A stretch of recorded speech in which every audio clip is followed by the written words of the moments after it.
কিছু মনে করবেন না বাবা, কিছু কিছু বৈষ্ণবের ধারণা আছে যে নিত্যানন্দ শুধু বলরাম। সেই জন্য অনেক সময় দেখা যায় রাধাকৃষ্ণ যুগলের পাশে শুধু গৌর রাখেন, নিতাই রাখেন না, এরকম দেখা যায়। যেহেতু রাধাকৃষ্ণের মিলিত তনু গৌরাঙ্গ মহাপ্রভু, ওই জন্য গৌর থাকতে পারে, কিন্তু নিত্যানন্দ যেহেতু বলরাম, বলরাম থাকলে তো রসদোষ হয়ে যাবে, কারণ রাধাকৃষ্ণ মধুর রসের বিষয় আর বলরাম তো সখ্য রসের, কিছুটা বাৎসল্য কিছুটা সখ্য মিলেমিশে বলরামের ভাবটা। যেহেতু কৃষ্ণের থেকে বয়সে ছোট, যেহেতু বলরামের থেকে বয়সে কৃষ্ণ ছোট, ওই জন্য একটু বাৎসল্য রস কাজ করছে। আবার যেহেতু শ্রীরাম সুদামের সঙ্গে খেলা করতে গেলে গোষ্ঠে যেতে হচ্ছে, সেখানে আবার সখ্য রস কাজ করছে। কাজেই বলরাম এমন একটা চরিত্র যেখানে বাৎসল্য রসের কিছুটা আছে, আবার সখ্য রসের পরিপূর্ণ রূপটাও আছে। কিন্তু মধুর রসের তো কোনো স্থান নেই বলরামের মধ্যে, যেহেতু দাদা হয়। যেখানে বৌমা আর ভাই থাকবে সেখানে কি দাদা বেশিক্ষণ থাকতে পারে? আসলেও যদি আসেও কাজের কথাটি বলে চলে যাবে। তাহলে রাধাকৃষ্ণ যেখানে আছে সেখানে তো বলরামকে রাখা যায় না। ওই জন্য রাধাকৃষ্ণের মিলিত তনু গৌরাঙ্গ মহাপ্রভু, গৌরাঙ্গ থাকে থাক, কিন্তু নিতাই যেন সেখানে না থাকে, এরকম একটা বদ্ধমূল ধারণা কিছু কিছু বৈষ্ণবের আছে। কিন্তু আসল ব্যাপারটা কি জানেন? তারা শুধুমাত্র সংস্কৃত সাহিত্যকে অনুসরণ করেছেন, বাংলায় সাহিত্য যেগুলো আছে বৈষ্ণব পদাবলীর, সেগুলোকে অনুসরণ করেননি। বৈষ্ণব পদাবলীটাও তো একটা শাস্ত্র। সংস্কৃতে লেখা হলেই শুধু সেটা শাস্ত্র, আর বাংলায় লেখা হলে সেটা শাস্ত্র নয়, এটা কি কেউ বলবে? তাহলে তো চৈতন্য চরিতামৃতটাকে আগে বাদ দিতে হয়, কারণ চৈতন্য চরিতামৃতের রেফারেন্স সব সংস্কৃতে, কিন্তু মূল কথাগুলো তো সব বাংলায়। মূল কথা বাংলায়, রেফারেন্স সংস্কৃত। এটা চৈতন্য চরিতামৃত। কিন্তু চৈতন্য ভাগবত, সেখানে কটা সংস্কৃত শ্লোক আছে? খুব অল্প শ্লোক আছে। চৈতন্য ভাগবতে খুব অল্প শ্লোক আছে, কিন্তু প্রামাণ্য বেশি কোনটা ধরা হয়? চৈতন্য ভাগবত বেশি প্রামাণ্য ধরা হয়, কারণ সরাসরি নিত্যানন্দের শিষ্য তিনি। বৃন্দাবন দাস চৈতন্য ভাগবতের রচয়িতা, তিনি সরাসরি নিত্যানন্দের শিষ্য। কাজে তার মুখের কথাটা যতটা বেশি প্রামাণ্য হবে, কৃষ্ণদাস কবিরাজ তো অনেকটা দূরে, তার কথাটা তো অতটা প্রামাণ্য হবে না। হ্যাঁ, তার কথাগুলো ভুল নয়, কেন না প্রত্যেকটি বাংলা কথার সঙ্গে সঙ্গে সংস্কৃত সাহিত্যগুলোর রেফারেন্সগুলো দেওয়া আছে। ওই জন্য চরিতামৃতের সব কথা সত্যি, কিন্তু প্রামাণ্য বেশি চৈতন্য ভাগবতই ধরতে হবে। অথচ চৈতন্য ভাগবত তো বেশিরভাগই বাংলা, খুব কম সংস্কৃত। তাহলে বাংলাটাও তো সাহিত্য, বাংলাটাও তো শাস্ত্র। সেই জন্য নিত্যানন্দ প্রভুর চরিত্র সম্পর্কে বা নিত্যানন্দ প্রভুর স্বরূপ সম্পর্কে শুধু সংস্কৃত শাস্ত্র অনুসরণ করলে হবে না। বাংলা পদাবলী সাহিত্যে আমরা দেখতে পাই যে নিত্যানন্দ প্রভুর স্বরূপ বর্ণনে সেইখানে লেখা হয়েছে যে নিত্যানন্দ প্রভুর ভিতরে বলরাম ছাড়াও একজন গোপী রয়েছেন সেখানে, এবং সেই গোপী যেমন তেমন গোপী নয়, অতি সাধারণ স্তরের গোপী নয়। সেই গোপী হচ্ছে সাক্ষাৎ রাধারানীর বোন, তার নাম অনঙ্গ মঞ্জরী। এটা জেনে রাখুন, যারা জানেন না তারা জেনে রাখুন, যারা জানেন তাদের কোনো ব্যাপার না। অনঙ্গ মঞ্জরী হচ্ছে রাধারানীর বোন। রাধারানী যেমন কৃষ্ণকে ভালোবাসতেন, অনঙ্গ মঞ্জরীও তেমন ভাবেই কৃষ্ণকে ভালোবাসতেন, কিন্তু তিনি রাধারানীর উপর দিয়ে কখনো যেতেন না, রাধারানীর আনুগত্যে থাকতেন। বৃষভানু রাজার একটি ছেলে, দুটি মেয়ে।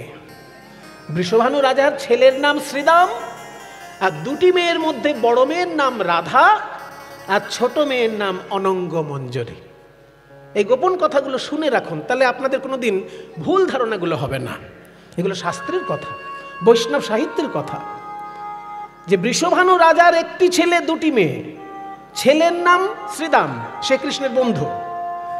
আর দুটি মেয়ের মধ্যে বড় মেয়ে যে, তার নাম রাধা, সে কৃষ্ণের প্রিয়তমা। আর যে ছোট মেয়ে, তার নাম অনঙ্গ মঞ্জরী, সেও কিন্তু কৃষ্ণকে ভালোবাসে, তবে রাধারানীকে ছাপিয়ে গিয়ে নয়, রাধারানীর আনুগত্যে। তা বলরাম যখন কলিযুগে নিত্যানন্দ রূপে আসবেন ভাবছেন, সেই সময় অনঙ্গ মঞ্জরী মিলিত হলো বলরামের সঙ্গে, যে নিত্যানন্দ থাকবেন দাদা কিন্তু তারই একই দেহে আমি গোপী অনঙ্গ মঞ্জরি যাব কলিযুগে। সেই জন্য যেমন রাধা আর কৃষ্ণ মিলে গৌরাঙ্গ মহাপ্রভু, তেমনি অনঙ্গ মঞ্জরি আর বলরাম দুইটি স্বরূপ রয়েছে প্রভু নিত্যানন্দের মধ্যে। তাই রাসলীলায় যখন মহাপ্রভু গদাধরের মধ্যে রাধাকে দেখছেন, ঠিক তেমনি নিত্যানন্দের ভিতরে অনঙ্গ মঞ্জরিকে দেখছেন।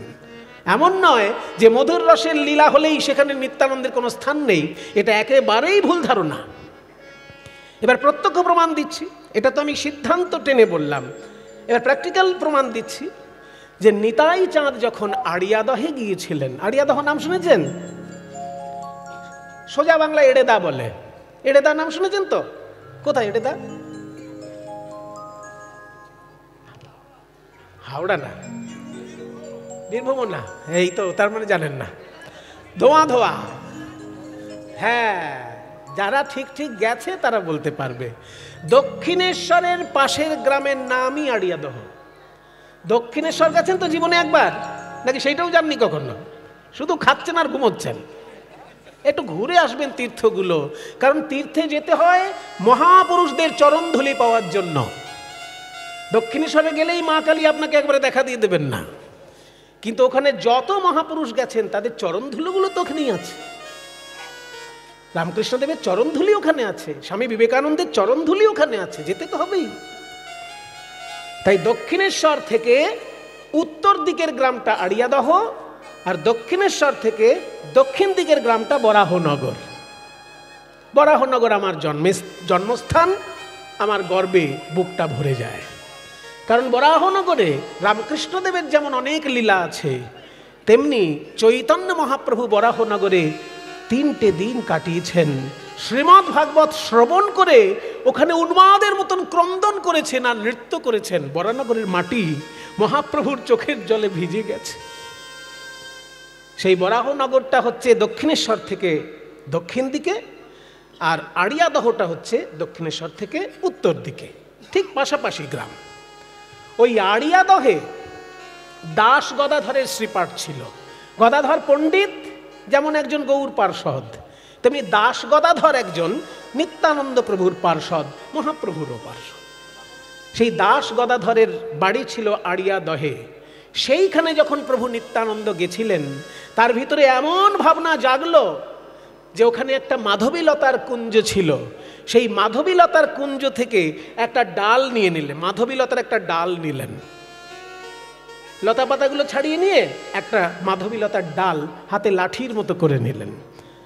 আর সেই মাধবীলতার ডালটা নিয়ে নেচে নেচে নৃত্য করছেন নিতাই চাঁদ। কোন ভাব নিয়ে? না, দান লীলার ভাব নিয়ে। দান লীলার ভাব নিয়ে নিত্যানন্দ প্রভু মাধবীলতার ডাল নিয়ে নাচছেন। আর দান লীলার ভাব পড়ে মনে পড়েছে বলে সঙ্গে সঙ্গে সেখানে বাসুদেব ঘোষের দাদা মাধব ঘোষ উপস্থিত ছিলেন। বাসুদেব ঘোষরা অনেক ভাই, কিন্তু 3 ভাই প্রধান, মাধব ঘোষ, গোবিন্দ ঘোষ আর বাসুদেব ঘোষ। এই 3 জন মহাপ্রভুর প্রিয়। কেন না, এরা কীর্তন এত ভালো গাইতেন যে মহাপ্রভু খুব ভালোবাসতেন এদের। তাই শাস্ত্রে বলা হয় মাধব গোবিন্দ এই 3 ভাই, যাহার কীর্তনে নাচে চৈতন্য গোসাই। তাই মাধব গোবিন্দ বাসু মানে মাধব ঘোষ, গোবিন্দ ঘোষ আর বাসুদেব ঘোষ, এই 3 ভাইয়ের কীর্তনে মহাপ্রভু নৃত্য করতেন। তার মধ্যে বড় ভাই যেহেতু মাধব ঘোষ, ওই মাধব ঘোষ তখন দান লীলার পদাবলী কীর্তন গিয়েছিলেন। চণ্ডীদাসের লেখা শ্রীকৃষ্ণ কীর্তন কাব্য, এই শ্রীকৃষ্ণ কীর্তন কাব্য চৈতন্যদেবেরও প্রাচীন, চৈতন্যদেবের জন্মের আগে লেখা চণ্ডীদাসের গ্রন্থ শ্রীকৃষ্ণ কীর্তন কাব্য। আপনারা তো বাঁকুড়া, যেমন চণ্ডীদাসের জন্য 2টি জেলাকে স্মরণ করা হয়। বাঁকুড়ার মধ্যে ছাতনা চণ্ডীদাসের জন্য বিখ্যাত হয়ে আছে, আর বীরভূম জেলার মধ্যে নানুর চণ্ডীদাসের জন্য বিখ্যাত হয়ে আছে। যেহেতু বাংলায় একাধিক চণ্ডীদাস জন্মগ্রহণ করেছেন, তাই 2টি তীর্থই প্রামাণ্য তীর্থ, কোনোটা গুজামিলের তীর্থ নয়, দুটোই প্রামাণ্য। তো সেই চণ্ডীদাসের যে শ্রীকৃষ্ণ কীর্তন কাব্য, সেখান থেকে পদাবলী গান গিয়েছেন মাধব ঘোষ। আর তাতে নিত্যানন্দ প্রভু নৃত্য করছেন মাধবীলতার ডাল নিয়ে। লীলাটা কি লীলা? দান লীলা। দান লীলা কোন রসের লীলা? বাৎসল্য রস না সখ্য রস? কোন রসের লীলা? দান লীলা। বলে এসব জিজ্ঞেস করবেন না, কীর্তনীরা গায়, আমরা শুনি, আমরা তো বুঝি না আর বুঝতে চাইও না। বোঝেন না ভালো কথা, কিন্তু বুঝতে চাইবেন না কেন? বুঝতে তো হবে, তা নাহলে আপনাকে সাপ বলতে ব্যাং ধরিয়ে দেবে বা ব্যাং বলতে সাপ ধরিয়ে দেবে, আপনি তাই নিয়ে আনন্দে থাকবেন। দান লীলা সখ্য রসেরও লীলা নয়, বাৎসল্য রসেরও লীলা নয়, দান লীলা হলো মধুর রসের লীলা। তাহলে দান লীলা যেহেতু মধুর রসের লীলা, সেখানে নিত্যানন্দ লাঠি নিয়ে নাচছেন কি করে? এটাই তো প্রত্যক্ষ প্রমাণ যে যেসব বোকা লোকেরা বলে যে মধুর রস নিতাইয়ের দেবার ক্ষমতা নেই কারণ তিনি দাদা বলরাম। আরে বোকা, বসো, ঝগড়া করতে ইচ্ছে করছে, আগে ঝগড়া করে নি একটু। যেসব বোকা লোকেরা বলে যে নিতাই যেহেতু বলরাম, দাদা বলরাম, ওই জন্য ওনার সখ্য রস দেবার ক্ষমতা আছে, মধুর রস দেবার ক্ষমতা নেই। আরে বোকা, তুই প্রভু নিত্যানন্দের জীবনীটা ভালো করে পড়, জান প্রভু নিতাইকে আগে। প্রভু নিতাই চাঁদ যদি মধুর রসের অধিকারী না হন, তাহলে দান লীলায় তিনি মাধবীলতার ডাল নিয়ে নৃত্য করছেন কি করে? করতেনই না জীবনে ওইসব লীলা আস্বাদন। আসলে নিত্যানন্দ শুধু বলরাম নয়, নিত্যানন্দের মধ্যে যেমন বলরাম খেলা করছে, তেমনি নিত্যানন্দের মধ্যে রাধারানীর বোন, নিজের বোন অনঙ্গ মঞ্জুরি খেলা করছে। গোপীগণ তো সাধারণ নারী নয়। প্রেম ভালোবাসার যদি বিশুদ্ধ কোনো রূপ হয়, আর সেই বিশুদ্ধ ভালোবাসার যদি উচ্চ শিখরে কোনো ভাবনা হয়, তাকে বলে মহাভাব। লাদিনীর সার প্রেম, প্রেমের ভাব সার, ভাবের পরমাকাষ্ঠা নাম মহাভাব। তাই সেই মহাভাব স্বরূপিনী গোপীগণ তারা কোথায়? দেখতে দেখতে যখনই মহাপ্রভু এক একজন ভক্তের দিকে, এক একজন পার্ষদের দিকে খুব মনোযোগ দিয়ে দর্শন করছেন, অমনি সেই পার্ষদের ভিতরটা প্রকাশ পাচ্ছে মহাপ্রভুর সামনে। ওই তো আমার গদাধর।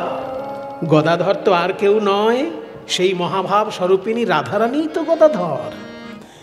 এক একজন ভক্তের পূর্ব পূর্ব গোপী ভাবটা জেগে উঠছে। নিত্যানন্দ প্রভু তো বলরাম, তাকে দেখলে তো গোপী ভাব জাগার কথা নয়, কিন্তু আজকে নিত্যানন্দ প্রভুর মধ্যেও গোপী ভাব প্রকাশ পাচ্ছে। কেন না, নিত্যানন্দ প্রভুর মধ্যে শুধুমাত্র বলরাম নয়। ওই জন্য মহাপ্রভু যখন নিত্যানন্দের দিকে তাকাচ্ছেন, তার মধ্যে গোপী ভাব দেখতে পাচ্ছেন। বলে এরাই তো তারা রে, এরাই তো তারা রে, ওই বৃন্দাবনে ছিল যারা, এরাই তো তারা রে, ওই বৃন্দাবনে ছিল যারা, এরাই তো তারা রে। দাঁড়াও দাঁড়াও দাঁড়াও দাঁড়াও, সাধারণ শ্রোতা হিসেবে আমার একটা বক্তব্য আছে। এখন আমি কীর্তনিয়া নই, 5 মিনিটের জন্য আমি একটু শ্রোতা। সাধারণ শ্রোতা হিসেবে আমার একটা প্রশ্ন আছে, যেটা শ্রোতারা করতে পারবে না, তাই তাদের পক্ষ হয়ে আমি করছি। সেটা হচ্ছে যে মহাপ্রভু যখন পার্ষদদের দিকে দেখছেন, তাদেরকে গোপী ভাবছেন কেন? কারণ তারা তো পুরুষ, আর শ্রীকৃষ্ণের সঙ্গে যারা নেচেছিল তারা তো নারী। বৃন্দাবনে যমুনার তীরে যারা নেচেছিল তারা নারী, তারা গোপী। আর মহাপ্রভুর সঙ্গে গঙ্গার তীরে যারা নাচছেন তারা সবাই পুরুষ, একটাও নারী নেই। মায়েরা কিছু মনে করবেন না, যদি ওই পুরুষ দলের মধ্যে একটা নারী ঢুকে যেত, মহাপ্রভু সেখানে নাচতেন না, বার করে দিতেন তাকে। কারণ ছেলে আর মেয়ে মিলে ধেই ধেই করে নাচবে, তাতে ভাব জাগ্রত হবে মহাপ্রভুর, এটা কখনো হয়নি। ছেলেরা নাচতেই পারে, মেয়েরাও নাচতে পারে, কিন্তু হুড়োহুড়ি ধাক্কাধাক্কি করে নয়। মেয়েরা একদিকে নাচুক, ছেলেরা একদিকে নাচুক, কিন্তু ছেলে মেয়ে মিলেমিশে হই হুল্লোড় করে নাচবে আর তাতে একটা বিশৃঙ্খল তৈরি হবে, এটা কখনো ভক্তি ধর্ম নয়। তার প্রত্যক্ষ প্রমাণ দিচ্ছি। যখন চৈতন্য মহাপ্রভু শ্রীবাস অঙ্গনে কীর্তন করছেন, একদিন কীর্তন গাইতে গাইতে শ্রীবাসকে বলছে, শ্রীবাস, আজকে আমার কিছুতেই হৃদয়ে ভাব উদয় হচ্ছে না, ঘরে কিছু একটা অসুবিধা আছে। শ্রীবাস ভাবল, ঘরে কি অসুবিধে? দেখলো ঘর তো আমি পরিষ্কার করে দিয়ে গেছি। কিছুক্ষণের মধ্যে দেখলো ঘরের কোণে একটা বড় ঝুড়ি উল্টানো আছে, বড় একটা ঝুড়ি উল্টানো আছে। শ্রীবাস ভাবছে এইটা তো আগে ছিল না, এটা আবার কে এনে রাখলো। এই বলে সেই ঝুড়িটাকে যখনই শ্রীবাস তুলেছে, দেখে ঝুড়ির মধ্যে একটা বুড়ি, যেমন তেমন বুড়ি নয়, শ্রীবাসের শাশুড়ি। আসলে শ্রীবাসের শাশুড়ি একটু সন্দেহ বাতিগ্রস্ত ছিলেন।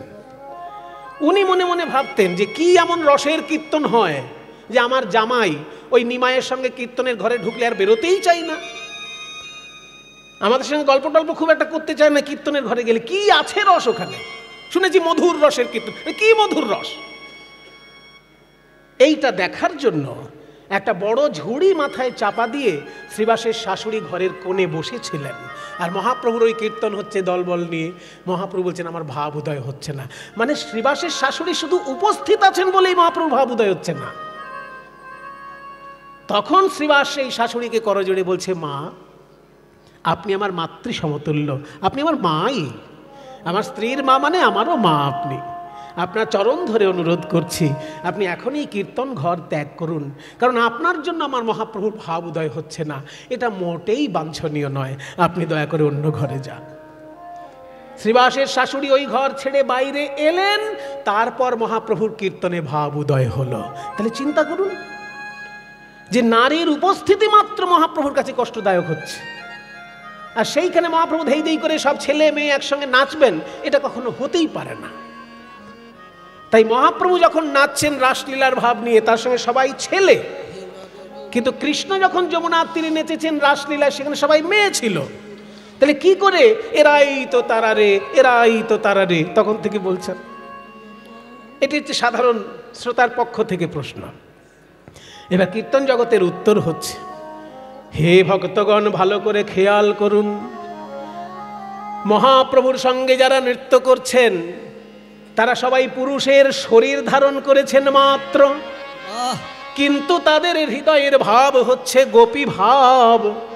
কেন না, বৃন্দাবনে একদিন গোপীগণ কেঁদে বলেছিল, হে কৃষ্ণ ও হে নাগর বর, শুনো হে মুরলীধর, মুরলীধর নিবেদন করি রাঙা পা,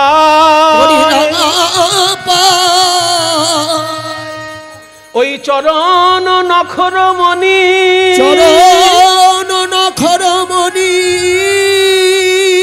যেন চাঁদের গাঁথনি, যেন চাঁদের গাঁথনি, ভালো শোভে দাসীর গলা, গলা। তুমি মণি নও মানিক নও, যে হিয়ার মাঝারে রও, ফুল নও যে বাঁধিয়া রাখি কেশে, রাখি কেশে। আমাদেরকে নারী না করিত বিধি, তুয়া হেন গুণ নিধি, লইয়া ফিরিতাম দেশে দেশে। হরিব, দেশে দেশে। এই হচ্ছে আসল জায়গা।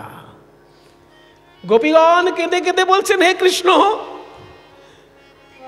আমরা সারাক্ষণ সংসারের কাজে ব্যস্ত থাকি, তোমায় ভালোবাসি কিন্তু মুখ ফুটে কখনো বলতে পারি না কাউকে। জানো, তুমি যদি একটা মণিমাণিক্য হতে, চুনি পান্না হিরে এরকম কিছু যদি একটা হতে, তাহলে আমার হৃদয়ে হারের পদক করে তোমায় ঝুলিয়ে রাখতাম। হৃদয়ের হারে তোমায় পদক করে ঝুলিয়ে রাখতাম তুমি যদি মণিমাণিক্য হতে। আর তুমি যদি ফুল হতে, তাহলে বিনুনির মধ্যে তোমাকে সাজিয়ে রাখতাম। কিন্তু তুমি তো মণিমাণিক্যও নয় যে হৃদয়ে রাখবো, তুমি ফুলও নয় যে মাথার চুলে রাখবো। তাই আমাদের মনের বড় ইচ্ছা, নারী না হয়ে যদি কখনো পুরুষ হতাম, যখন খুশি পথে বেরিয়ে যেতাম, তোমার সঙ্গে নেচে গিয়ে আনন্দ করতাম, কারোর কিছু বলার থাকতো না। নারী না করিত বিধি, তুয়া হেন গুণ নিধি, লইয়া ফিরিতাম দেশে দেশে। দেশে দেশে। এই যে গোপীদের মনের ব্যথা, সেই ব্যথা দূর করলেন যোগ মায়া কলিযুগে। সেই গোপীদেরকেই কলিযুগে পাঠালেন, কিন্তু পুরুষের দেহ দিয়ে পাঠালেন। ওই যে জয়রূপ সনাতন, ভট্ট রঘুনাথ, শ্রীজীব গোপাল ভট্ট, দাস রঘুনাথ, এই 6 জন যে গোসাই, এরা সবাই দেখতে পুরুষ কিন্তু ভিতরটা গোপী ভাবে ভরা। এরা সবাই গোপী, তাই দেখতে পুরুষ হলেও এরা আসলে গোপী। বলে এটার প্রমাণ কি? এটা তো মুখের কথাও হতে পারে।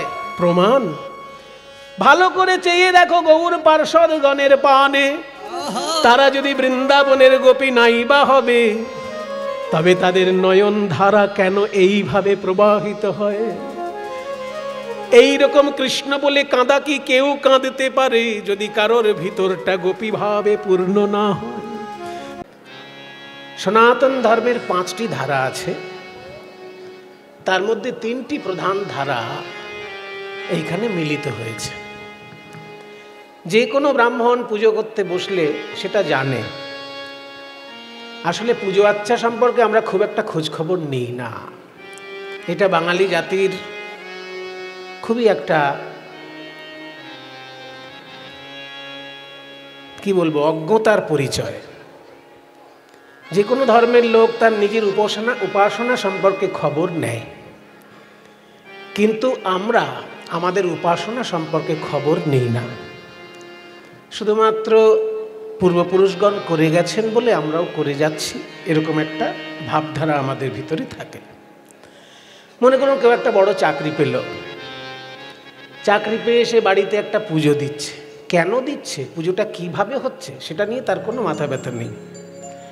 সে দেখেছে অন্যান্য লোকেরাও পুজো করে, আমার বাড়িতেও পুজো করা উচিত, সেই জন্য পুজো করে দিলাম।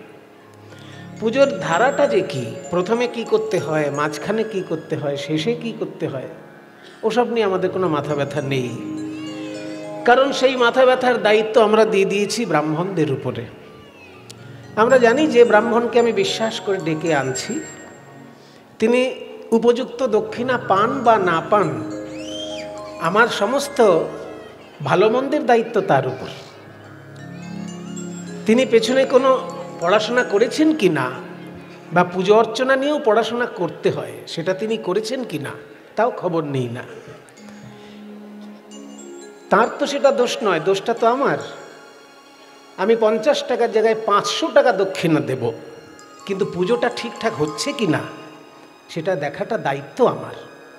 আর কেউ 50 টাকা চাইলে আমি যদি তাকে 25 টাকা দেওয়ার জন্য বাধ্য করি, তাহলে তো সে কোনোদিন পড়াশোনা করবেই না। 50 টাকায় জায়গায় যদি কেউ 500 টাকা দক্ষিণা পায়, তার অন্তত একটা দায়িত্ববোধ থাকবে যে আমাকে পড়াশোনা করে ভালো করে জেনে শুনে পুজোটা করতে হবে। তা নাহলে কোনো পণ্ডিত যদি আমার পুজোর ভুল ধরে, সঙ্গে সঙ্গে আমার অসম্মান হবে।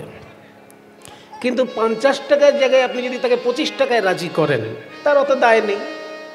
সে বলবে 50 টাকা চেয়েছি, আপনি যখন 25 দিচ্ছেন, তো সেরকম পুজো পাবেন। কাজে পুজোর ব্যাপারে আমরা খুব কৃপণ হয়ে যাই। যখন দামি একটা প্যান্ডেল করতে হয়, সেখানে আমাদের 30-40 হাজার টাকা চলে যায়, তাতে গায়ে লাগে না। যখন দামি একটা প্রতিমা আনতে হয়, সেখানেও 20-25 হাজার টাকা চলে যায়, তাতে আমাদের গায়ে লাগে না। কিন্তু যখনই একজন শিক্ষিত ব্রাহ্মণ, আমি শিক্ষিত ব্রাহ্মণ বলতে বুঝছি যে ব্রাহ্মণ জেনে শুনে পুজো করছে।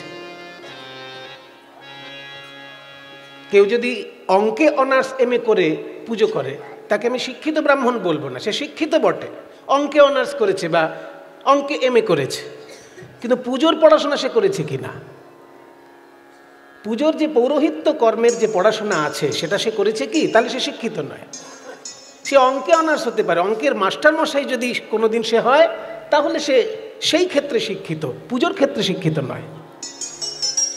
যদি কেউ অঙ্কে অনার্স হয় বা ইতিহাসে অনার্স হয় বা ভূগোলে অনার্স হয় বা জীবন বিজ্ঞানে অনার্স হয়, ফিজিক্যাল সায়েন্সে অনার্স হয়, সেগুলো সেই বিষয়ে যখন সে মাস্টারি করবে তখন সেই বিষয়ে শিক্ষিত।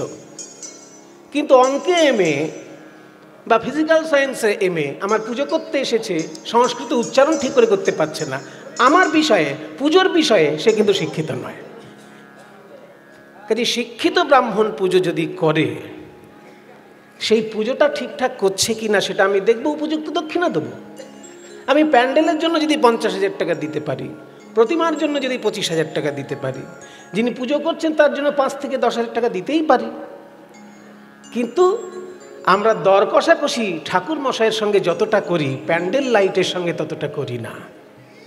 এটাই আমাদের দুর্ভাগ্য যে আমরা আসল জায়গাটাকে বাদ দিয়ে নকল জায়গাগুলোকে বেশি করে আঁকড়ে ধরি, আর সেই জায়গাটাতে আমরা খরচাটা বেশি করি। সেই জন্য আসল ঠিক জিনিস হচ্ছে কিনা আমরা খেয়াল রাখি না। এত কথা বলছি কাউকে আঘাত দেওয়ার জন্য নয়, এত কথা বলছি এই ত্রিধারা মিলন মন্দির নামটা কেন সেইটার জন্য, পঞ্চধারার মধ্যে 3টি ধারা কি সেটা আলোচনা করার জন্য। সনাতন ধর্মের 5টি হচ্ছে প্রধান ধারা, সেটা যে কোনো পুজো করতে গেলে আগে সেটা প্রয়োজন হয়। এটা ঠাকুর মশাইরা জানে, সাধারণ লোক জানে না, সেই জন্যই কথাগুলো বলছি।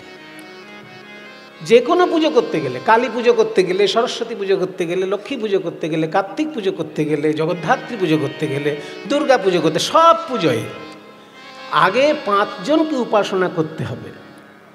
সেই 5 জন কে কে না? প্রথমে হচ্ছে গণেশ, দ্বিতীয় হচ্ছে সূর্য, তৃতীয় হচ্ছে বিষ্ণু, চতুর্থ হচ্ছে শিব, আর পঞ্চম হচ্ছে দুর্গা। এই 5 জনকে আগে পুজো করে নিতে হবে, তারপর তুমি তোমার আরাধ্য দেবতার পুজো করবে। তোমার আরাধ্য দেবতা যদি লক্ষ্মী হন, এইবার লক্ষ্মী পুজো হবে। তোমার আরাধ্য যদি সরস্বতী হন, এইবার সরস্বতী হবে। কিন্তু তার আগে 5 জনকে পুজো করে নিতে হবে। সেই 5 জনের মধ্যে প্রথম জন হচ্ছেন গণেশ। একসঙ্গে এটাকে বলা হয় গণেশ দীনেশ, গণেশ দীনেশ রমেশ উমেশ উমা। একসঙ্গে এটা বলা হয় গণেশ, দীনেশ, রমেশ, উমেশ এবং উমা। উমা মানে দুর্গা, আর উমেশ, উমা যুক্ত ইশ, উমেশ অর্থাৎ দুর্গার স্বামী অর্থাৎ স্ত্রী, দুর্গার স্বামী অর্থাৎ শিব ঠাকুর। তাহলে গণেশ প্রথমে পুজো হয়, তারপর দীনেশ, দিন মানে দন্তের নয় হস্যি, দয় হস্যি দন্তের নয়, এই দিন মানে দিনের বেলা। এই দিনটা যিনি তৈরি করেন অর্থাৎ সূর্য, সূর্য উঠলে তবে তো দিনটা হলো, সূর্য না আসলে দিন হবে না, সারাক্ষণ রাত্রিই থাকবে। ওই জন্য সূর্যকে বলা হয় দীনেশ। তবে সেই দীনেশ বানানটা হচ্ছে দয় হস্যি দিয়ে, দীর্ঘি যদি লিখে ফেলেন মানে পুরো উল্টো হয়ে যাবে, অন্য রকমের মানে হয়ে যাবে। দীনেশ যদি দীর্ঘি দিয়ে দেন তাহলে মানে হবে কাঙালের ঠাকুর। দিন মানে কাঙাল, দিন মানে দরিদ্র, সেটা হচ্ছে দয় দীর্ঘি দন্তের ন, দিন, এটার মানে হচ্ছে দরিদ্র। আর দয় হস্যি দন্তের ন, এই দিন মানে ডে, যে দিনের বেলা। তাহলে গণেশ প্রথমে, তারপর দীনেশ অর্থাৎ সূর্য, তারপর হচ্ছে রমেশ, রমা মানে লক্ষ্মী, লক্ষ্মীর স্বামী বিষ্ণু, রমেশ মানে বিষ্ণু। তাহলে গণেশ, দীনেশ, রমেশ, তারপর উমেশ, উমেশ মানে শিব, তারপর উমা মানে দুর্গা। এই 5 জনকে আগে পুজো করতে হয়, তারপর লক্ষ্মী পুজো বা সরস্বতী পুজো, যে পুজো আপনার বাড়িতে হচ্ছে সেটা হবে। এই 5টিই হচ্ছে প্রধান ধারা সনাতন ধর্মের। সনাতন ধর্মের এত বিচিত্র রূপ যে চিন্তা করলে গা শিউরে ওঠে। কারণ সনাতন ধর্ম তো একজনের দাদাগিরির ধর্ম নয়। আপনি অন্যান্য ধর্মের যদি খবর নেন দেখবেন সেখানে একজনের কথাই শেষ কথা, আর কারোর কথা সেখানে চলবেই না। একজনের কথা বাদ দিয়ে যদি অন্যের কথা বলতে আসেন আপনার গলা কেটেও চলে যেতে পারে, তাই না? অন্যান্য ধর্মের রীতিটাই তাই। যদি ইসলাম ধর্ম হয় হযরত মুহাম্মদ যা বলেছেন সেটাই শেষ কথা, তার উপরে যদি কেউ কিছু বলতে যায় গলা কিন্তু চলে যেতে পারে। খ্রিস্টান ধর্মের নিয়ম যীশু খ্রিস্ট যা বলেছেন সেটাই শেষ কথা, তার উপরে যদি কেউ কিছু বলতে চায় অমনি গলা, অবশ্য সেখানে গলা নাও যেতে পারে, বন্দুকের গুলিতে মাথা উড়ে যেতে পারে। সেই জন্য অন্যান্য ধর্মে আমরা দেখি একজনের কথাই শেষ কথা, কিন্তু আমাদের সনাতন ধর্ম নিয়ে গর্ব হয় যখন দেখি প্রত্যেকটি মুনি ঋষির মর্যাদা সমান, কেউ কারোর কাছে ছোট নয়। সপ্ত ঋষির মত 7 জনেরই কথা শুনতে হবে। একজনকে সম্মান করতে গিয়ে আর একজনকে তুমি অসম্মান করলে তুমি আর যাই হও সনাতন ধর্মাবলম্বী নও। অন্য ধর্মাবলম্বী হলে তোমার একটা সুযোগ আছে, একজনকে সম্মান করতে গিয়ে আর 10 জনকে অসম্মান করতেই পারো, তাতে সবাই তোমাকে বাহবা দেবে, খুব ভালো খুব ভালো, আরে বেটা দারুণ করেছিস। একজনকে সম্মান জানা আর সব কটাকে অসম্মান কর, এটা হচ্ছে অন্যান্য ধর্মের বাণী। কিন্তু সনাতন ধর্ম বলছে তুমি যদি সম্মান করবে তাহলে যারা যারা তোমাকে উপকার করেছে সকলকে সম্মান করবে, শুধু একজনকে সম্মান করে আর সবাইকে অসম্মান করবে এটা হতে পারে না। ওই জন্য ঋষি একজন নয়, সপ্ত ঋষি। যতবার সৃষ্টি হয় ততবার সপ্ত ঋষির জন্ম হয়। শাস্ত্র বলছে, ভাগবত পড়ে দেখবেন, প্রত্যেক মন্বন্তরে সপ্ত ঋষি আলাদা হয়। যতবার সৃষ্টিকল্প তৈরি হয় প্রত্যেক সৃষ্টিকল্পে 7 জন ঋষি আলাদা আলাদা করে হয়। কাজে সপ্ত ঋষির মতই চলবে, একজনের মত চলবে আর অন্যের মত বললেই গলা কাটা যাবে, এটা সনাতন ধর্ম হতে পারে না। তাই সপ্ত ঋষির মতই চলবে এখানে। সেই জন্য পুজো করতে গেলেও যারই পুজো তুমি করো আগে 5 জনকে পুজো করো, একজনকে নয়। আগে 5 জনকে পুজো করো। সেই 5 জন হচ্ছেন গণেশ, সূর্য, বিষ্ণু, শিব, দুর্গা। এই 5টি পদকে বলা হয় পঞ্চোপাসনা। গণেশকে যারা উপাসনা করেন তাদেরকে বলে গাণপত্য, সূর্যকে যারা উপাসনা করেন তাদেরকে বলে সৌর, বিষ্ণুকে যারা উপাসনা করেন তাদেরকে বলে বৈষ্ণব, শিবকে যারা উপাসনা করেন তাদেরকে বলে শৈব, শক্তিকে যারা উপাসনা করেন তাদেরকে বলে শাক্ত। এই পঞ্চমত নিয়েই কিন্তু সনাতন ধর্ম। সেই জন্য আপনি যদি বৈষ্ণব হন আপনি শাক্তকে অসম্মান করতে পারেন না। আপনার মত তিনি মানছেন না, এটা হতেই পারে, কিন্তু তা বলে আপনি একেবারে তার ছেড়াদ্দ করে দেবেন, এটা হতে পারে না। ঠিক তেমনি আপনি যদি শৈব হন আপনি বৈষ্ণবকে অসম্মান করতে পারেন না, আপনি যদি শাক্ত হন আপনি বৈষ্ণবকে অসম্মান করতে পারেন না। ওই জন্য আমাদের সনাতন ধর্মে দেখবেন কোনো মুনি ঋষি অন্য মুনি ঋষিকে অসম্মান করে কথা বলছেন না। আমাদের সনাতন ধর্মে এমন একটা বৈশিষ্ট্য, যার জন্য এখানে 3টি ধারার মিলন ঘটেছে, শৈব, শাক্ত এবং বৈষ্ণব।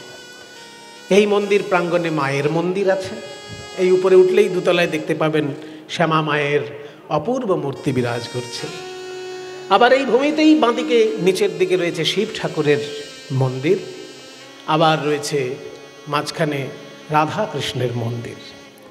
কাজেই বৈষ্ণব ভাবনা, শাক্তের শক্তি, বৈষ্ণবের প্রেম আর শিবের মঙ্গল ভাবনা। শিব শব্দের অর্থ হচ্ছে মঙ্গল, শিব মানেটা হচ্ছে মঙ্গল। কাজেই শৈব যে হবে সে সবসময় লোকের মঙ্গল চিন্তা করবে, সে নিজে এমন কাজ করবে যাতে জগতের মঙ্গল হয়। কাজেই শিব মানে হচ্ছে মঙ্গল, শিবের উপাসনা যে করবে সে মঙ্গল ভাবনা করবে সবসময়, সে কখনো কারো ক্ষতি চিন্তা করবে না। তাই শাক্তের শক্তি, শৈবের মঙ্গল কামনা এবং বৈষ্ণবের প্রেম ও ভাবনা, 3টে ধারার একত্র মিলন ঘটেছে এই মন্দির প্রাঙ্গণে। তাই আমরা সবাই মিলে এই মন্দিরে প্রণাম করতে পেরে আমরা সবাই ধন্য। নিতাই গৌর প্রেমানন্দে হরি বল হরি বল। 3টে নদী যদি এক জায়গায় এসে মেলে তাকে বলে ত্রিবেণী সঙ্গম। এই ত্রিবেণী সঙ্গম হচ্ছে উত্তরপ্রদেশের প্রয়াগরাজে, যেটা নাম ছিল এলাহাবাদ, এখন তার নাম প্রয়াগরাজ। আসলে সনাতন ধর্মের ধর্মস্থানগুলোকে নাম পাল্টে পাল্টে ধর্মটাকে একদম ভুলিয়ে দেবার চেষ্টা করেছিল মুঘলরা। সেই জন্য মুঘলরা আমাদের সনাতন ধর্মের প্রধান তীর্থগুলোকে নামই পাল্টে দিয়েছিল যাতে ধর্মটাই ভারত থেকে মুছে যায়। কিন্তু ওরা বড় বোকা, ওরা জানে না যে নাম পাল্টালেই কারোর ভাবনা পাল্টে দেওয়া যায় না। মনে করুন আমার নাম সুমন, আর আমি যদি সত্যিই সুমন হয়ে থাকি, যদি কেউ আমার নাম রাখে দুশ্মন, তা আমি কি সত্যিকারের দুশ্মন হয়ে যাব?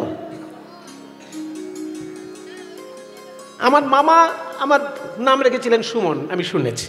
তাহলে সুমন মানে যদি সুমন, ভালো মন, এটা যদি হয়ে থাকে, আর সত্যিই যদি কোনোদিন আমার মনটা ভালো হয়, এখনো ভালো হয়েছে কিনা আমি ঠিক বলতে পারছি না, কারণ আমি যতটা চিনি আপনারা তো চেনেন না।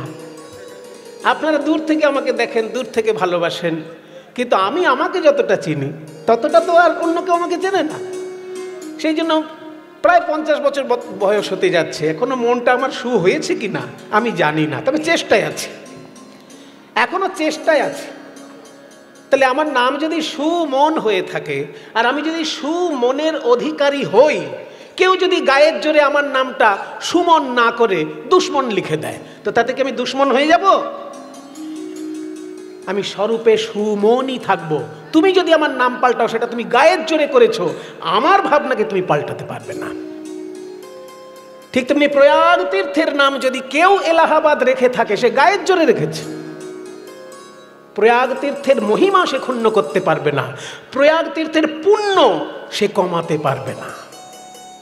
তাই যেটাকে এলাহাবাদ বলে আমরা ছোট থেকে জানতাম, সেটার আসল নাম হচ্ছে প্রয়াগ তীর্থ।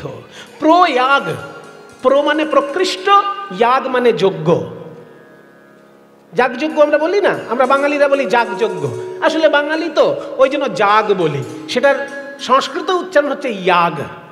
ইয়াগ মানে যজ্ঞ, আর প্র মানে প্রকৃষ্ট, প্রকৃষ্ট যজ্ঞ যেখানে হতো সেটাই হচ্ছে প্রয়াগ তীর্থ। যাগযজ্ঞটা যেখানে উন্নত মানের হতো, এখনো হয়, সেই তীর্থের নাম হচ্ছে প্রয়াগ তীর্থ।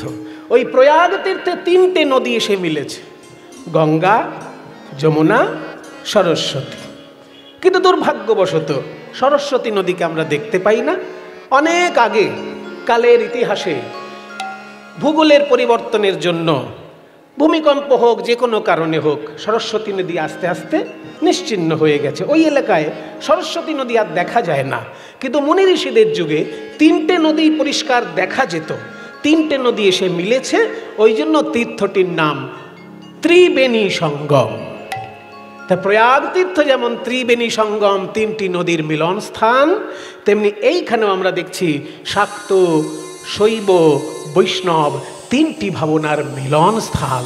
তাই ত্রিবেণী সঙ্গমের পুণ্য আমরা এখান থেকেই লাভ করতে পারি। নিতাই গৌর প্রেমানন্দে হরি বল। আজকে গৌর সুন্দর গঙ্গাকে দেখে বলছেন, এই তো আমার সেই যমুনা। যমুনা, তুমি বৃন্দাবন থেকে এখানে এলে কি করে? তুমি কি আমার সেই দাপর যুগের যমুনা? তুমি যদি সেই যমুনা হও, তাহলে তো তোমার তীর্থে কৃষ্ণের লীলা ঘটেছে, আমাকে একটু সেই লীলা অনুভব করাও। বলো বলো ও যমুনা, এই কি তুমি সেই যমুনা প্রবাহিনী? বলো বলো ও যমুনা, এই কি তুমি সেই যমুনা প্রবাহিনী? তুমি বলো, তুমি বলো, তুমি বলো, বলো বলো, বলো বলো ও যমুনা, এই কি তুমি সেই যমুনা প্রবাহিনী? বলো বলো ও যমুনা, এই কি তুমি সেই যমুনা প্রবাহিনী? যার বিমল তটে, যার বিমল তটে রূপের হাটে বিকাত নীলকান্ত মণি। ও যার বিমল তটে রূপের হাটে বিকাত নীলকান্ত মণি। যার বিমল তটে, যমুনার যে পরিষ্কার পরিচ্ছন্ন তীর, সেই যমুনার তীরে একটা হাট বসতো। সেই হাটটা হলো প্রেমের হাট, ব্রজগোপীর রূপের হাট। আর সেই হাটে একটা দামি রত্ন বিক্রি হতো, সেই রত্নটির নাম হচ্ছে নীলকান্ত মণি। সেই কৃষ্ণ নীলমণি যেখানে বিক্রি হতো, সেই যমুনা কি তুমি, যার তীরে ভগবান বিক্রি হয় আর ভক্ত অনুরাগের মূল্য দিয়ে কিনে নেয়? যার বিমল তটে রূপের হাটে বিকাত নীলকান্ত মণি। ও যার বিমল তটে রূপের হাটে বিকাত নীলকান্ত মণি। যমুনায় ও যমুনা, এই কি তুমি সেই যমুনা প্রবাহিনী? বলো বলো যমুনা প্রবাহিনী। বলো বলো ও যমুনা, এই কি তুমি সেই যমুনা প্রবাহিনী। না শুনি নপুর ধ্বনি, না শুনি কিঙ্কিনী, না শুনি নপুর ধ্বনি, না শুনি কিঙ্কিনী। না শুনি নপুর ধ্বনি, না শুনি কিঙ্কিনী, না শুনি নপুর ধ্বনি, না শুনি কিঙ্কিনী। নূপুর থাকে চরণে, কিঙ্কিনী থাকে কোমরে। এইসব অলঙ্কারগুলো এখন আর চেনা যাবে না, কারণ এখন পড়ে না খুব একটা মানুষ। নূপুর থাকে চরণে, এখনো কেউ কেউ পড়ছে নূপুর, কিন্তু কোমরে যে কিঙ্কিনী সেটা আজকাল খুব একটা আমি দেখি না কোথাও। রাধারানীর চরণে থাকতো নূপুর আর কোমরে থাকতো কিঙ্কিনী, ছোট ঘন্টা। না শুনি নূপুর ধ্বনি, না শুনি কিঙ্কিনী, না শুনি নপুর ধ্বনি, না শুনি কিঙ্কিনী। আর কৃষ্ণের মধুর হাসি, মধুর হাসি, মধুর বাঁশি,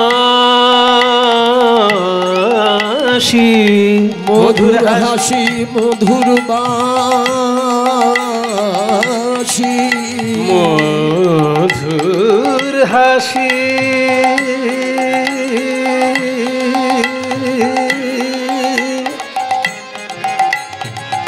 মধুর বাঁশি,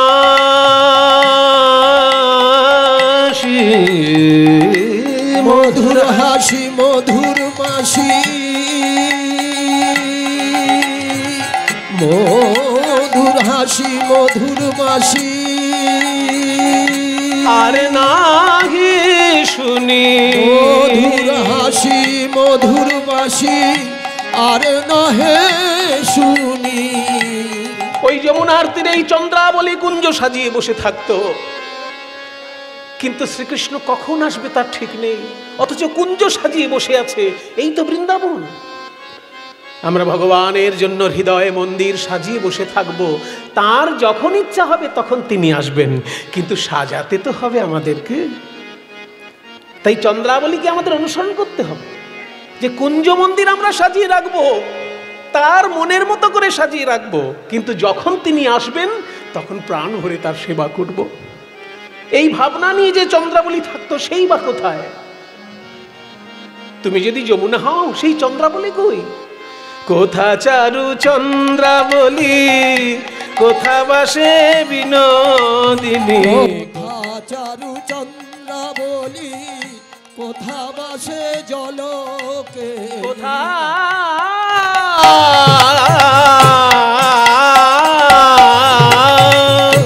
কোথা চারু চন্দ্রাবলী, কোথা বাসে যমুনা।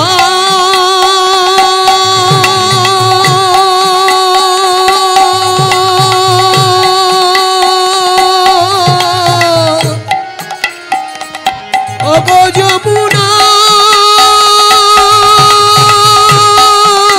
যমুনা, যমুনা, যমুনা। বলো, তুমি বলো, তুমি বলো যমুনা।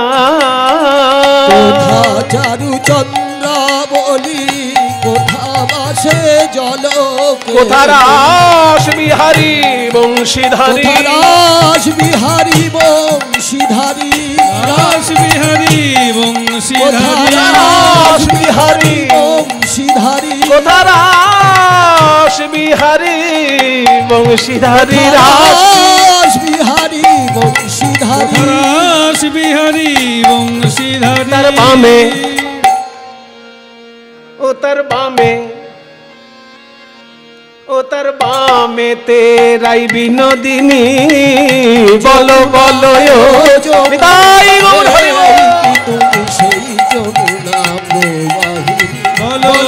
বলো যমুনা এই কি তুমি সেই যমুনা প্রবাহিনী বলো বলো যমুনা এই কি তুমি সেই যমুনা প্রবাহিনী বলো বলো যমুনা এই কি তুমি সেই যমুনা প্রবাহিনী। গঙ্গাকে দেখে যমুনা জ্ঞান করলেন মহাপ্রভু। ভাবলেন ফুলের বাগান ছিল, যেখানে রাসলীলা হয়েছিল সেখানে তো ফুলের বাগান ছিল, ফুলের বাগান কই? আরো দুপায়ে গিয়ে মহাপ্রভু দেখছেন গঙ্গার ধারে ধারে থোকায় থোকায় ফুল ফুটে আছে। এই তো আমার সেই যমুনার তীরে কুসুম কানন ফুল বন হেরি।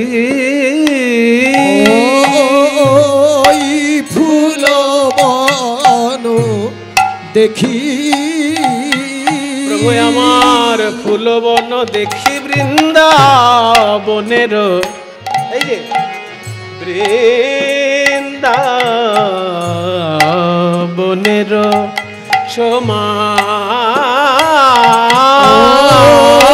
ফুল বন দেখি, ফুল বন দেখি বৃন্দাবনে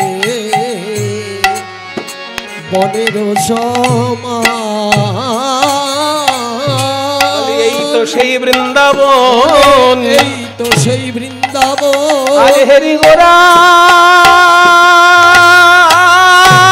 ফুলবন বলে বৃন্দাবন, গোরা ফুলবন এই তো সেই বৃন্দাবন। আজ হেরি গোরা ফুলবন হলো পূর্ব লীলায় উদ্দীপন।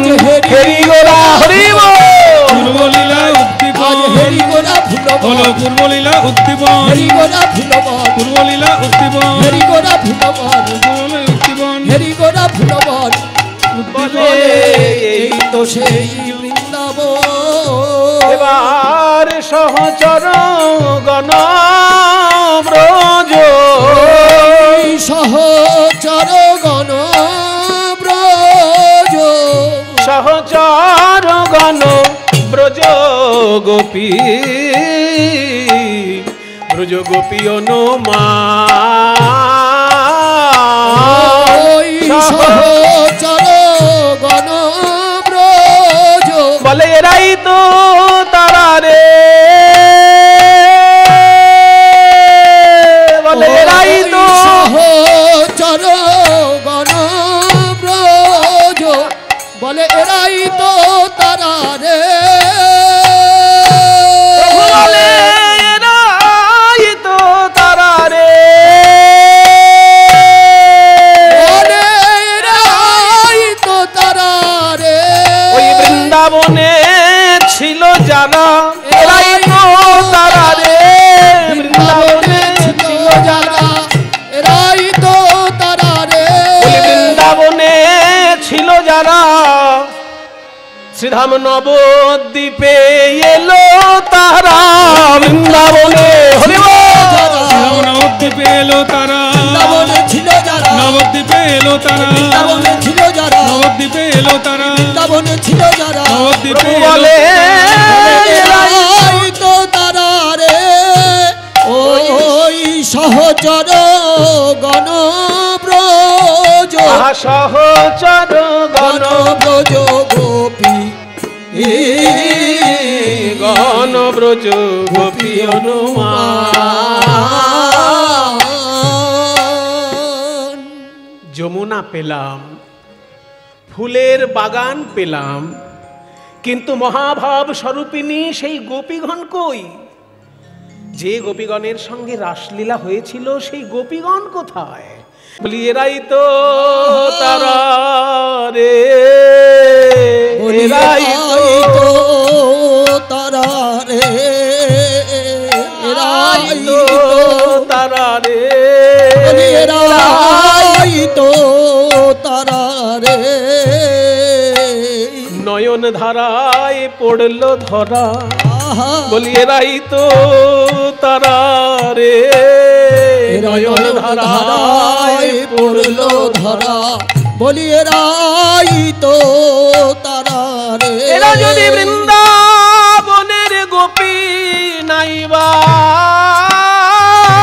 হবে, বৃন্দাবনের গোপী নাইবা হবে, কৃষ্ণ কৃষ্ণ বলে এদের প্রেম ধারা বইবে কেন, প্রেম ধারা বইবে কেন, এরাই তো তারা রে, এরাই তো তারা রে।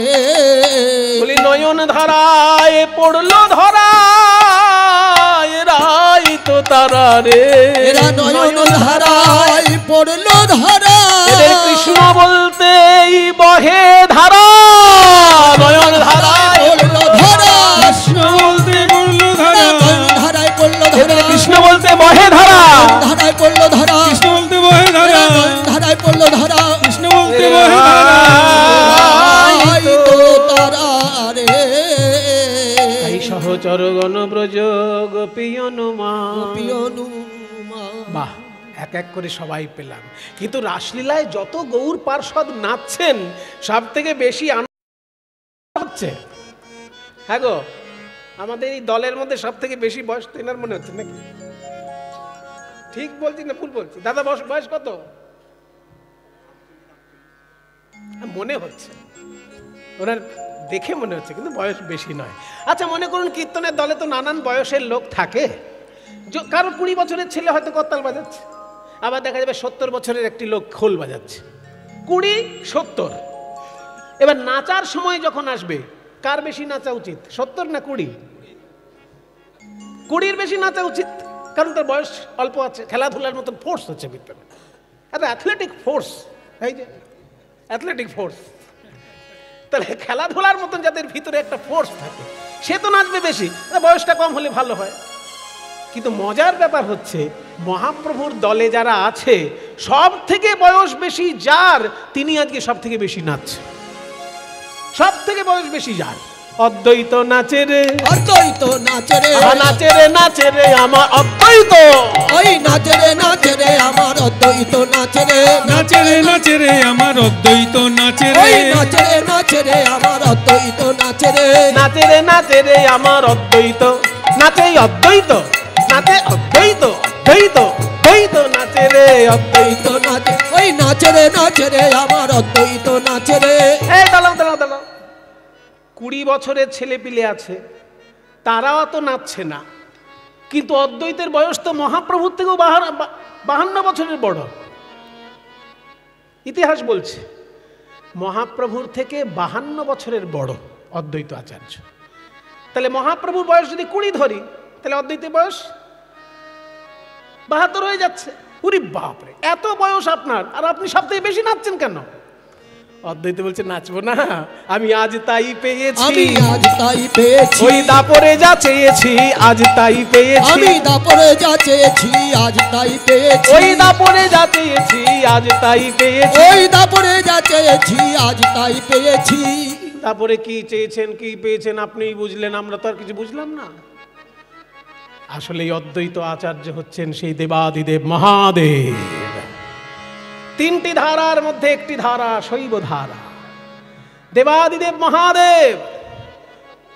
তিনি একবার মা দুর্গাকে বলেছিলেন, কি চাও তুমি? দুর্গা বলেছেন, আমার ইচ্ছা যে আমি একটু রাসলীলা দর্শনে যাব। হ্যাঁ, সেটা আবার কি? রাসলীলা মানে রসানাম সমূহ ইতি রাস, বহুবিধ রসের যেখানে সমন্বয়, সেইটা হচ্ছে রাসলীলা। এই লীলা তো আর খুব সহজ নয়, আমরা গাইতে গাইতে মনে হয় খুবই সহজ, শুনতে শুনতে মনে হয় খুবই সহজ, কিন্তু তত্ত্বের দিক দিয়ে বিচার করলে এই লীলা বড় কঠিন লীলা। কারণ রসের সমন্বয় আর রসের সমাহার, তবে তো রাস। রস তো অনেক রকমের আছে, সেই রসের সমন্বয় এবং সমাহার যেখানে হয়েছে সেটা রাসলীলা। তার মানেটা কি? এটা সহজ কথায় বলো।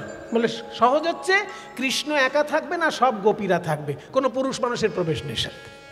বলে ওরে বাবা, শুধু কৃষ্ণ একা আর সব গোপী? বলে হ্যাঁ, ওইটা আমি একটু দেখতে যাব। আমিও যাব না, তোমার যাওয়া হবে না, কারণ তুমি পুরুষ ভাবে রয়েছো এখন, আমি তো নারী, আমি গোপী ভাবে আছি, হবে না। ঠিক আছে তুমি যাও, আমি দেখছি। যায়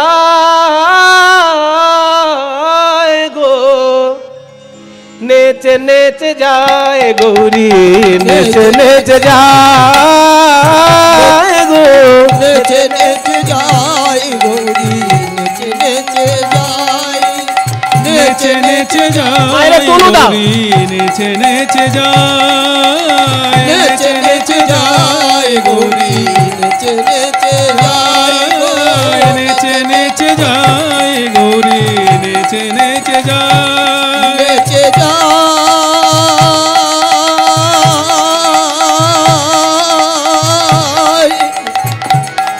নেচে যায়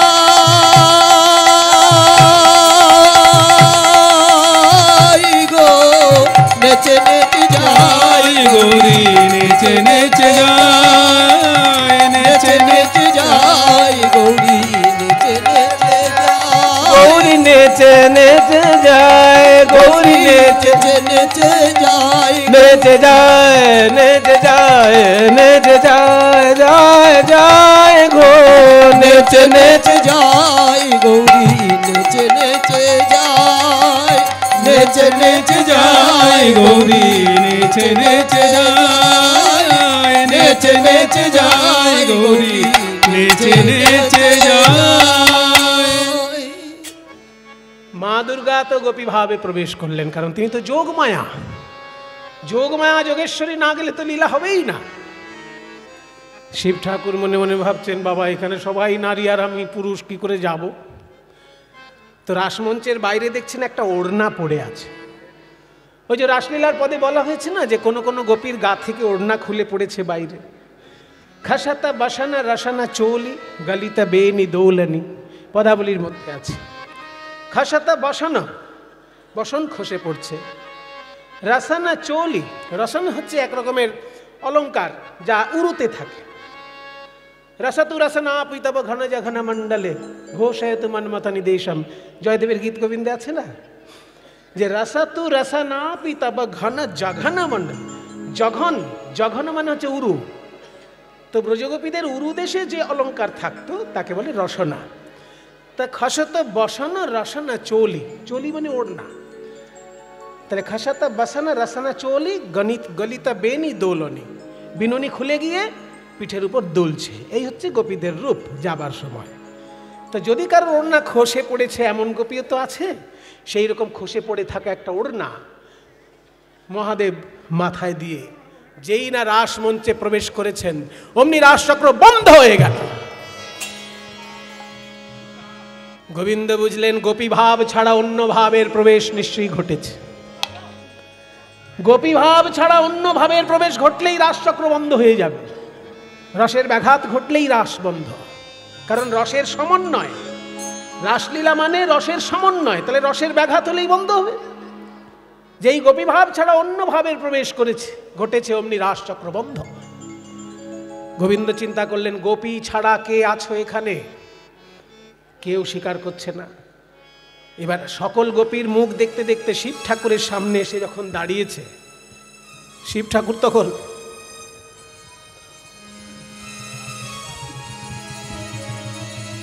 বাপরে বাপ, এত কাঁপছে কেন এই গোপী? কে তুমি? আমি শ্বেত গোপী। হ্যাঁ, শ্বেত গোপী? এরকম তো কোনো গোপী নেই। আসলে সাদা সাদা ছাই মাখানো আছে পায়ে, সাদা ছাই দেখা যাচ্ছে পায়ে, কি আর বলবে শ্বেত গোপী? আমি শ্বেত গোপী। শ্বেত গোপী? তাহলে দেখি তোমার মুখটা একটু দেখি, ওড়নাটা সরাও।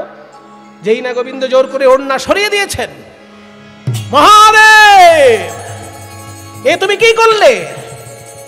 মহাদেব করজোড়ে মহাদেব স্তব করছে, হে কৃষ্ণ করুণা সিন্ধো দীনবন্ধো জগৎপতে গোপেশ গোপিকাকান্ত রাধাকান্ত নমোস্তুতে। নমো ব্রহ্মণ্য দেবায় গোব্রাহ্মণ হিতায় চ জগদ্ধিতায় কৃষ্ণায় গোবিন্দায় নমো নমঃ। শ্যামং হিরণ্যপরিধিং বনমাল্যবরঃ ধাতু প্রবালনটবেশমনোব্রতাংশে বিন্যস্তহস্তমিতরেণ ধুনানমবিজম कर्णोत्पलालकपोलमुखाब्जहासं बरहापीडं नटवरवपुः कर्णयोः कर्णिकारं बिभ्रद्वासकनककोपीशं वैजयन्तीं च मालां रन्ध्रान् वेणोरधरसुधया पूरयन् गोपवृन्दैः वृन्दारण्यं स्वपधर्मणं प्राविशद् गीतकीर्तिः दीपार्चिदेव हि दशान्तरमभ्युपेत्य दीपायते विवृत्तिहेतु समानधर्मा यस्तादृगेव च हि विष्णुतया विभाति गोविन्दमादिपुरुषं तमहं भजामि गोविन्दमादिपुरुषं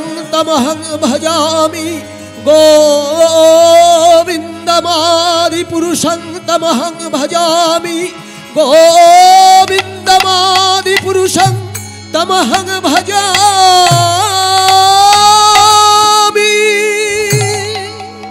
দাঁড়াও ভোলানাথ,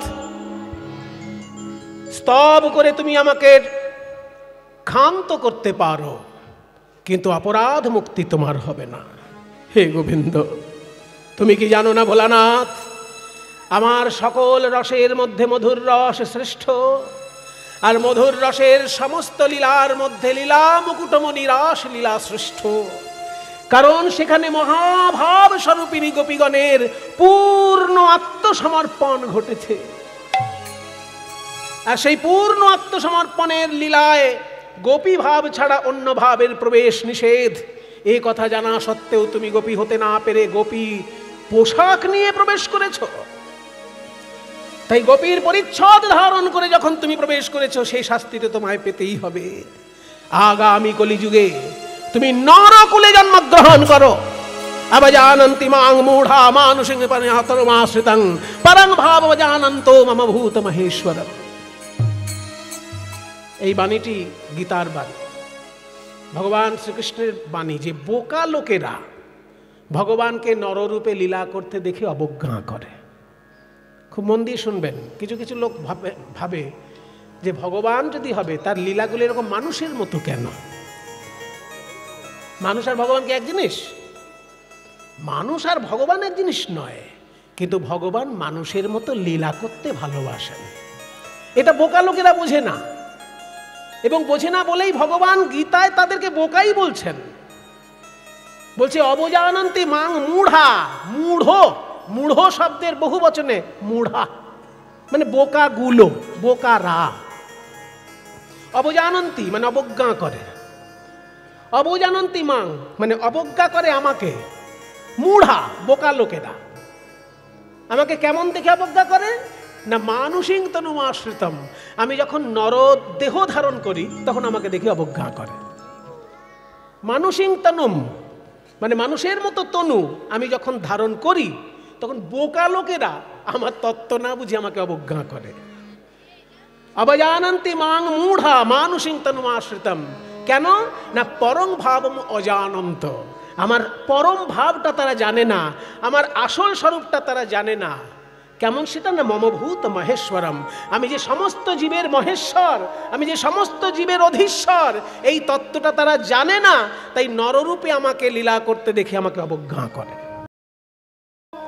আর তুমিও সেই কাজই করেছ। একা কৃষ্ণ পুরুষ আর সব নারী, এইটা চিন্তা করে তুমি গোপী হতে না পেরে গোপী সেজে এসেছো। তাই আগামী কলিযুগে তুমি নরকুলে জন্মগ্রহণ করো। হে ভগবান,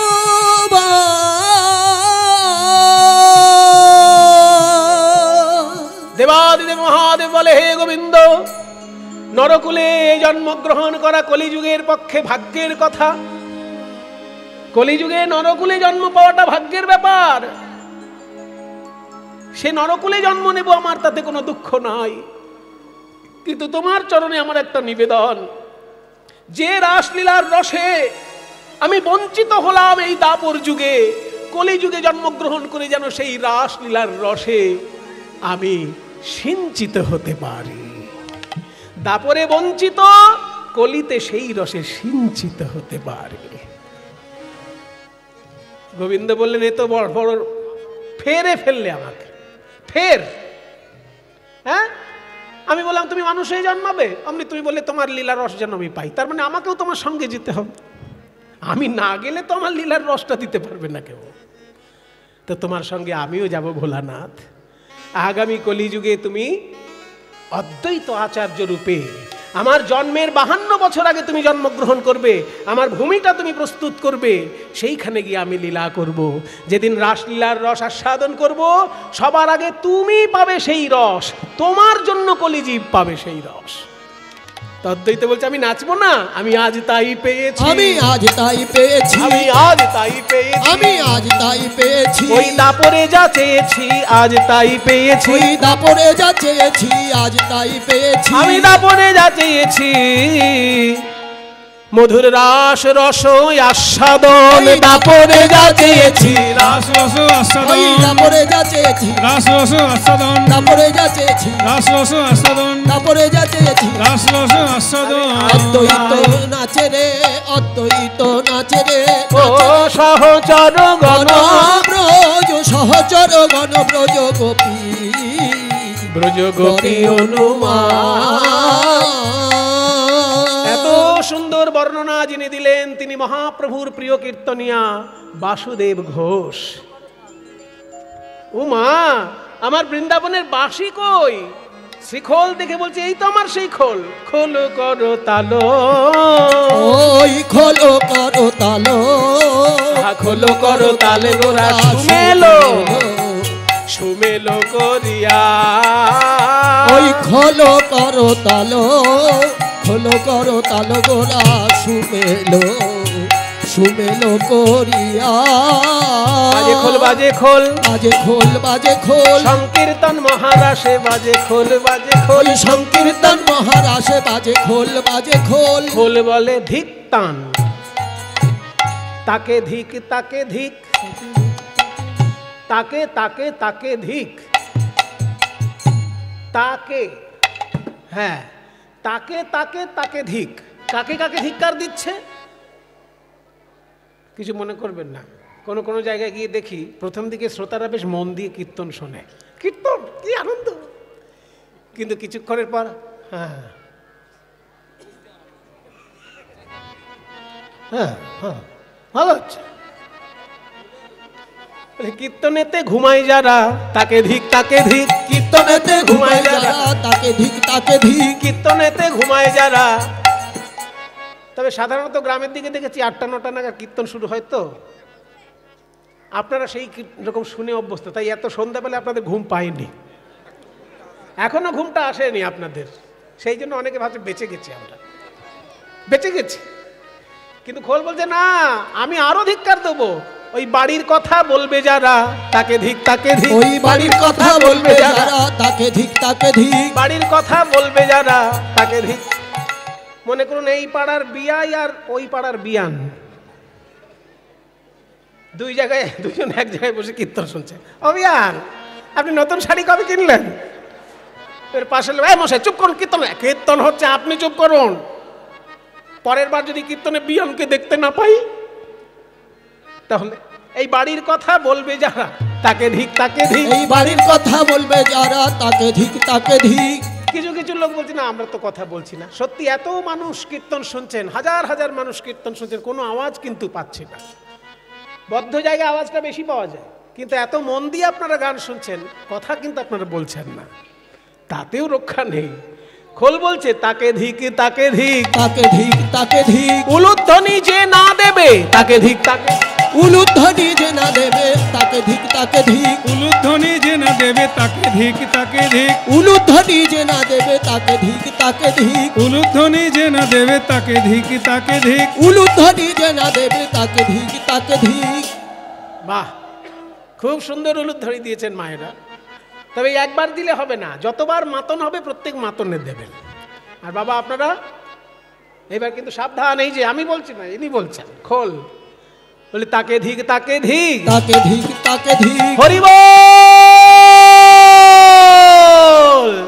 যে যে না বলে তাকে ধিক তাকে ধিক, ওই হরি বল যে না বলবে তাকে ধিক তাকে ধিক, হরি বলে যে না বলবে কীর্তনে আসরে বসে, হরি বল যে না বলবে কীর্তনে আসরে, হরি বল হরি বল হরি বল হরি বল হরি বল হরি বল হরি বল হরি বল, বলে বলে তাকে ধিক তাকে ধিক, তাকে ধিক তাকে ধিক, আরে তার মাঝে নাচে গোরা, তার মাঝে নাচে গোরা জয় জয় জয় দিয়া, তার মাঝে নাচে গোরা, তার মাঝে নাচে গোরা জয় জয় জয় দিয়া, জয় হোক জয় হোক জয় হোক জয় হোক জয় হোক জয় হোক, রাসেশ্বরী রাই কিশোরীর জয় হোক জয় হোক, রাসেশ্বরী রাই কিশোরীর জয় হোক জয় হোক, রাসেশ্বরী রাই কিশোরী আর রাসবিহারী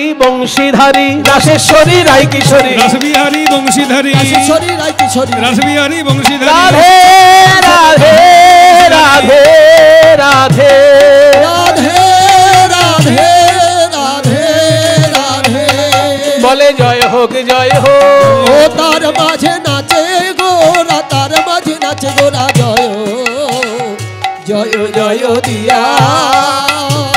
এত সুন্দর পদটি যিনি লিখেছেন মহাপ্রভুর প্রিয় গায়ক সেই বাসুদেব ঘোষের উদ্দেশ্যে সবাই একবার প্রণাম করুন।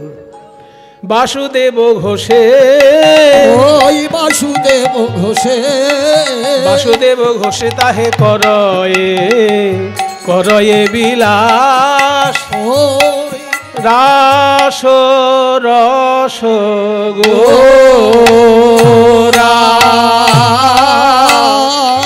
চাঁদ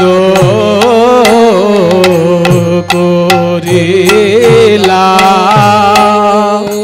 করিলা প্রকাশ রে আহা মরি মরি রে করিলা প্রকাশ রে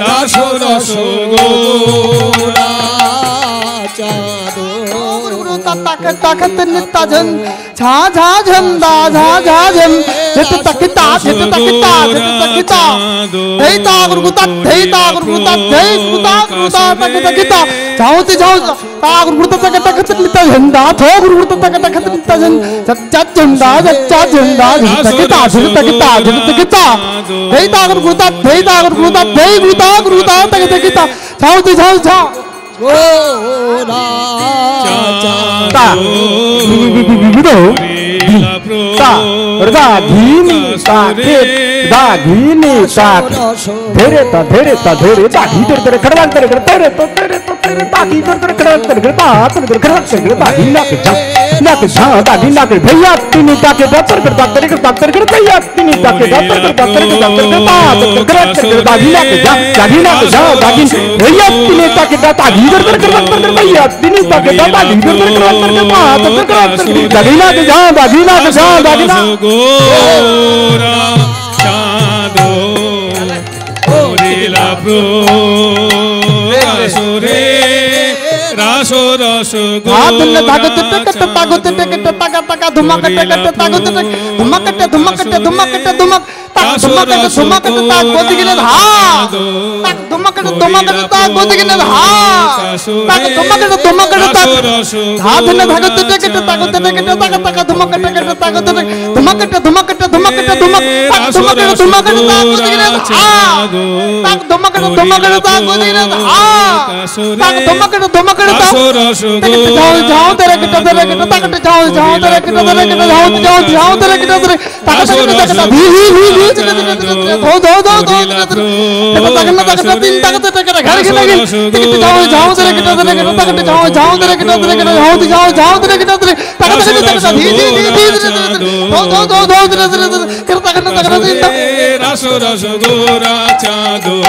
করিলা প্রকাশ চাঁদ করিলা প্রকাশ রে রাস রস গোরা চাঁদ করিলা প্রকাশ রে রাস রস গোরা চাঁদ করিলা প্রকাশ রে রাস রস গোরা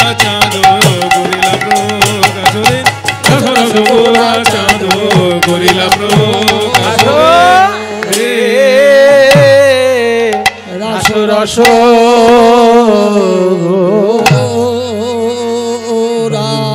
নন্দ ব্রজ স্ত্রীণাম পাদরেণুমভীক্ষ্ণশঃ यासां हरिकथोदिगितं पुनदि भुवनत्रया वन्दे नन्दव्रजस्त्रीणां पादरेणुमभीक्ष्णशः यासां हरिकथोदिगितं पुनति भुवनत्रयम् हरो हरि नयन भोरी हरो हरि नयन भोरी गोपी बल्लभ राधा मदन मोहन हरो हरि नयन भोरी हरो हरि नयन भोरी गोपी बल्लभ राधा मदन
गोस्वामी वृंद की देवादिदेव महादेव की जोग माया माई की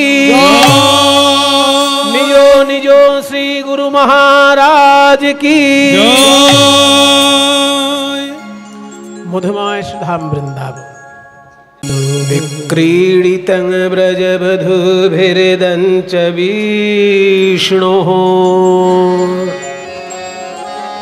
श्रद्धान्वितोऽनुशृणुयादथ वर्णयदि यः भक्तिपरां भगवती प्रतिलभ्य कामम् हृद्रोगमाशु अपहिनोति अचिरेण धीरः हृद्रोगमाशु अपहिनोति अचिरेण धीरः हृद्रोगमाशु अपहिनोति अचिरेण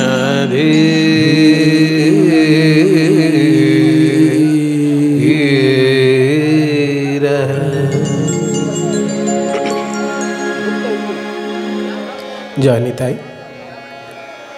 উপস্থিত সকল গৌর গোবিন্দ অনুরাগী ভক্তবৃন্দ সবার শ্রীচরণে আমার কোটি কোটি দণ্ডবত প্রণাম। আজ এত সুন্দর একটি মন্দির প্রাঙ্গণে আমরা সকলে সমবেত হয়েছি ভুবন মঙ্গল হরি সংকীর্তনের রস আস্বাদন করার জন্য। এত সুন্দর মন্দিরের যিনি রূপদাতা তিনি এই মঞ্চেই বিরাজ করছেন, তাকে অন্তর থেকে কৃতজ্ঞতা জানাই,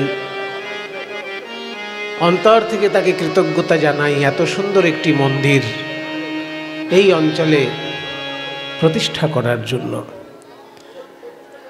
মন্দিরটির নাম হচ্ছে ত্রিধারা মিলন মন্দির।